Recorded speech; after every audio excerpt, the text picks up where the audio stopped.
John, what are you up to today? Just putting this beautiful door in.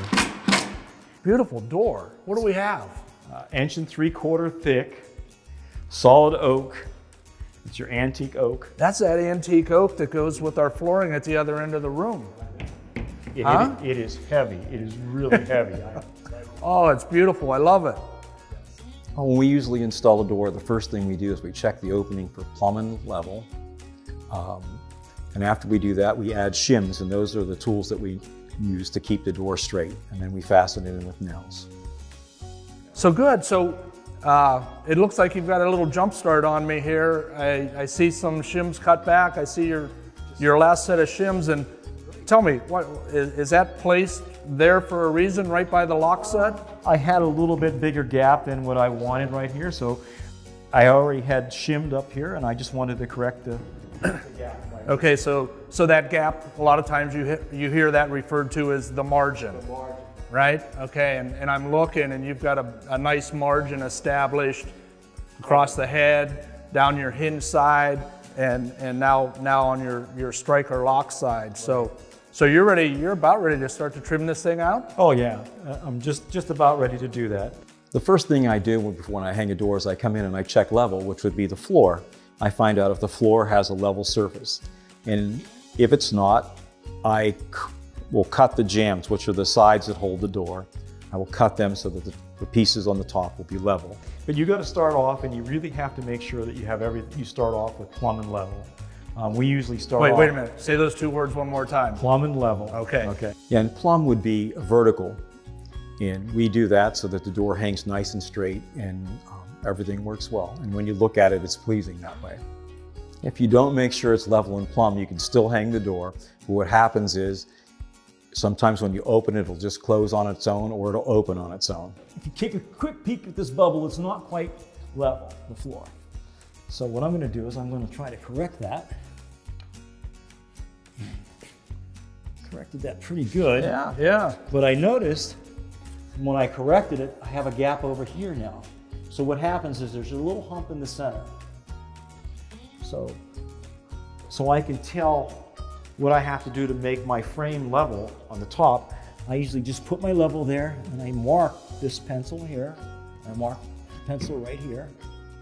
And I'll mark this left and right so I don't get confused. When you get older, you get confused.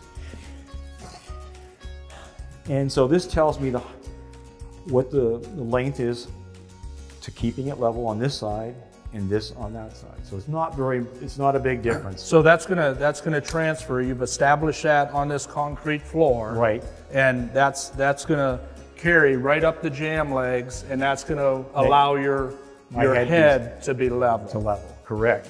All right. So after I establish that, the next thing I usually do is I take the door, and the door comes with stops, and these are stops, and these are pre-mounted on the door when you get a pre-hung door from Baird Brothers. And I remove these stops. I take them off, and what I do is I drill holes in the jamb all the way down behind the stop. And I countersink them, and I take screws, and then I'll screw my frame to the wood stud behind.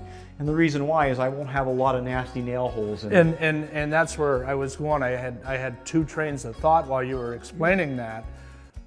Number one, typically you'll see a nail out on this edge and to this edge. Right. Okay, so you've concealed that, number one. Number two, going back to the weight of this door. Correct. Now, it's an 1.75 inch door. I'm looking at 4-inch hinges, okay? But those hinges are only as good as how they're fastened to the door, to the jamb, and the jamb to the wall. Yeah, on the heavier doors, we use ball bearing hinges, and it makes the door just work a lot smoother. You want to make sure you get a good quality hinge when you're hanging these doors too. Because of the weight of them, you want it to not bend or twist. And also these hinges, I've taken 2 screws out of the top hinges, and I've replaced them with larger screws that will go back into the stud, so this hinge can't Okay, move. so you're going through the hinge, through the jamb, into the jack stud. Right, exactly. Very good. So when we're all done, we'll put the stop back on. And the other advantage of this too is if a house settles or moves, I can just take the stops off and readjust these screws a little bit one way or the other to make the door work perfect again. Let's not hold you up. Let's put some trim on the Tom's, outside of this. Tom's gonna put the stops on and we're gonna put some trim on, so let me get out of the way. There we go. We'll get our gun set up and we'll get going. Good deal, John. Thank you. I'm gonna close the door. I wanna get it flush. Okay, I'm good. So go ahead and put the stops.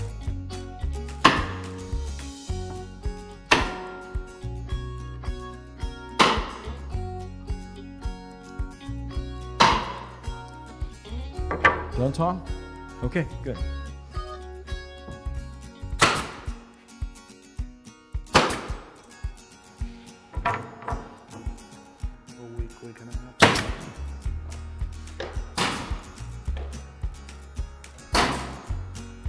Quarter should be a quarter inch on your side too.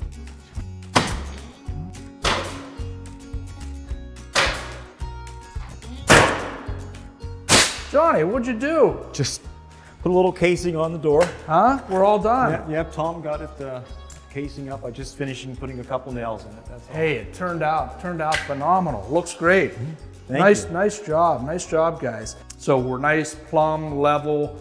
The door swings very nice on those 4-inch ball bearing hinges.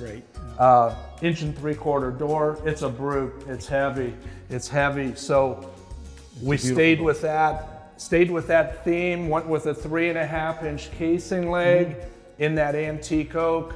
Went to a 1x6 head with a 5-degree little ear cut on it. It just kind of fit the door. So looks good. It's starting to come together for us, bud. It is. Appreciate it. Thank you very much.